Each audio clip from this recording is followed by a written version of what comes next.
নমস্কার বন্ধুরা, আমি শ্যামলী কিচেন উইথ ভিলেজ ফুডে আজ একটি নতুন রান্নার ব্লগ নিয়ে আপনাদের সামনে হাজির হয়েছি। আপনারা আমার সঙ্গে থাকবেন, পুরো ভিডিওটা দেখবেন। যে সমস্ত বন্ধুরা এখনও আমার চ্যানেলে নতুন, সেই সমস্ত বন্ধুরা অবশ্যই চ্যানেলটিকে সাবস্ক্রাইব করবেন। ফেসবুক থেকে দেখলে অবশ্যই চ্যানেলটিকে ফলো করে দেবেন। আমি আজকে রান্না করব শীতের একটি দারুণ সবজি দিয়ে চিকেন। দেখুন, পালং শাক সবাই খুবই পছন্দ করেন। যারা যারা পছন্দ নাও করেন, এই পালং শাক দিয়ে কিভাবে আমি পালং চিকেন তৈরি করব অবশ্যই আপনারা পুরো ভিডিওটা দেখলে বুঝতে পারবেন। চলুন তাহলে দেখুন, এখানে একটা 2 কিলো ওজনের আস্ত মুরগি আমি এখানে পরিষ্কার করে ধুয়ে নিয়ে চলে এসেছি। এটাকে কেটে নেব।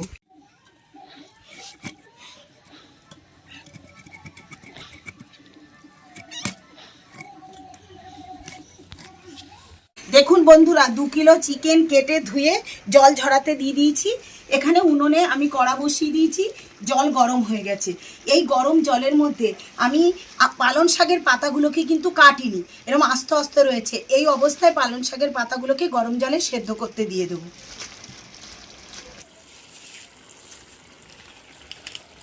মাংসটা ম্যারিনেট করবার জন্য আমি একটি পাত্র নিয়েছি, পাত্রের মধ্যে সমস্ত মাংস ঢেলে নেব। ম্যারিনেশনের জন্য প্রথমে দেব লবণ আর হলুদ। এখানে সামান্য সর্ষের তেল দিয়ে দেবো।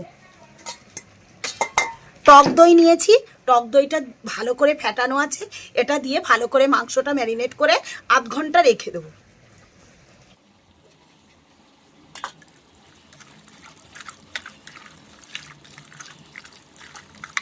বন্ধুরা দেখুন, পালং শাক সেদ্ধ করতে দিয়েছিলাম, একদম ঘ্যাটা ঘ্যাটা করে সেদ্ধ করা যাবে না, সামান্য ভাপিয়ে ফেলে দিতে হবে। এবার আমি পালং শাকটাকে একটা ছাঁকনিতে ঢেলে দিচ্ছি। পালক চিকেন রান্নার জন্য আমি কি কি মশলা নিয়েছি আপনাদের দেখিয়ে দেবো। এখানে নিয়েছি কাঁচা লঙ্কা, পেঁয়াজ কুচি, টমেটো, নিয়েছি আদা, রসুন। সমস্তগুলো মশলা আমি ভালো করে পেস্ট করে আনবো। এটা বাটা হয়ে গেলে পালং শাকটাও আমি মিক্সিতে ভালো করে পেস্ট করে নেব। এটাকে আমি মিক্সিতে ঢেলে দিচ্ছি। দেখুন, পালং শাকের জল ঝরে গেছে। এবার পালং শাকের পাতাগুলোকে আমি এরকম করে জল ঝরিয়ে ঝরিয়ে তুলে নিচ্ছি। মাংস রান্নার জন্য উনুনে কড়া বসিয়ে দিয়েছি বন্ধুরা। দেখুন, মাংস রান্নার সমস্ত মশলা পেঁয়াজ রসুন আদা বেটে নিয়ে এসেছি, আর যে পালং শাকটা সেদ্ধ করে নিয়েছিলাম সেটাও ব্লেন্ডারে ব্লেন্ড করে নিয়ে এসেছি। কড়া গরম হয়ে গেছে, কড়াইতে এবার মাংস রান্নার জন্য পরিমাণ মতন সর্ষের তেল দিয়ে দেবো। পালং চিকেন রান্নার জন্য ফোড়নের মধ্যে দিয়ে দিচ্ছি গোটা শুকনো লঙ্কা আর তেজপাতা, আর সঙ্গে দিচ্ছি গরম মশলার এলাচ লবঙ্গ দারচিনি আর সামান্য কাটা গোটা জিরে।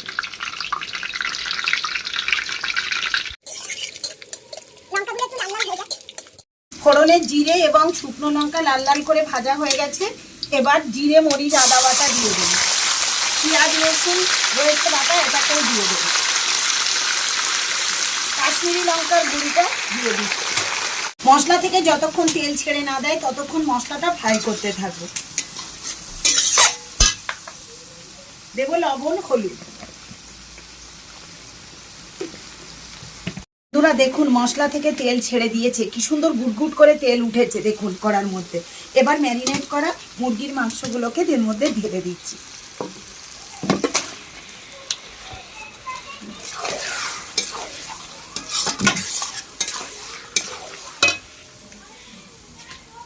পালক চিকেনের জন্য কিন্তু বেশি জল দেওয়া যাবে না, সমস্ত মাংসটা কষা কষা হবে।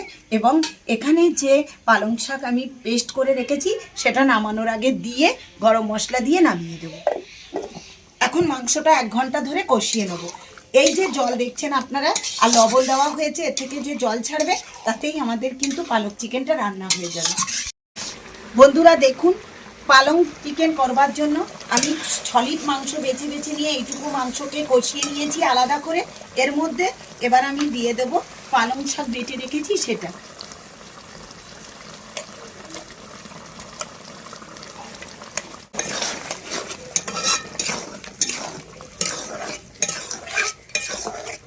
দেখুন পালং শাক দেওয়ার পরে কালারটা কিরকম হয়েছে। দেখুন বন্ধুরা, আমাদের পালং চিকেন কিন্তু একদম রেডি হয়ে গেছে। বন্ধুরা, আজকে আমি আমার ছেলের অনুরোধে এই পালং চিকেন তৈরি করেছি। ওর খুব প্রিয়। বাচ্চারা তো অনেকেই দেখবেন একদম শাক পাতা খেতে পছন্দ করে না, কিন্তু যদি পালং শাক এরকম করে চিকেন দিয়ে রান্না করেন তাহলে কিন্তু সব বাচ্চারাই খুব ভালোভাবে খাবে। আমি ছেলেকে আজকে আগে খাইয়ে দেখি কেমন হয়েছে। ও কত সুন্দর সেন্ট বের হচ্ছে। দেখুন পালং চিকেন দিয়ে ভাত খাওয়াচ্ছি। কেমন হয়েছে সোনা? দারুণ, তোমার পছন্দ? আচ্ছা বন্ধুরা, আমি একটু খেয়ে দেখি। সত্যি অসাধারণ, মাংসটার টেস্ট সম্পূর্ণ পাল্টে গেছে, খেতেও খুব সুস্বাদু। এবং পালং শাকে তো আপনারা জানেন কত ভিটামিন আছে। বাচ্চাদের কিন্তু এভাবে একবার অন্তত পালং চিকেন বাড়িতে করে খাওয়াবেন। আমার আজকে পালং চিকেন রান্না কেমন হয়েছে অবশ্যই কমেন্টস করে জানাবেন। নতুন বন্ধুরা অবশ্যই সাবস্ক্রাইব করবেন।